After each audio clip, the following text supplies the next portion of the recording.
Hi everyone, welcome to my YouTube channel. आप पहले को सीरीज में और कमेंट सेंस में खुशआमदीद कहते हैं। अगर आप इस तरह की मुख्तलिफ वीडियो देखना चाहते हैं तो हमारे चैनल को सब्सक्राइब लाजमी करें ताकि हम जो भी न्यू वीडियो अपलोड करें आपसे मिस ना हो। तो चलिए वीडियो स्टार्ट करते हैं। दुनिया की वो कौन सी मस्जिद है जिसमें पूरे साल में सिर्फ 2 दफ़ा फ़र्ज़ नमाज पढ़ाई जाती है?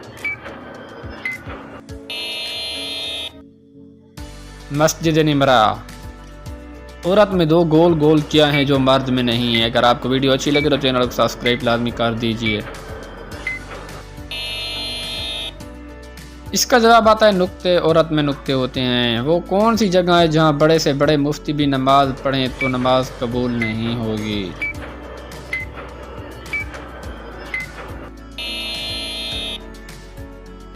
बैतुल्लाह की छत पर। कौन सा इंसान मरने के बाद भूत बन जाता है?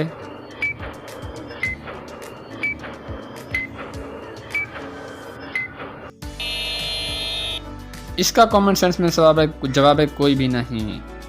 दूध देने वाले जानवरों में से सबसे कम दूध कौन सा जानवर देता है?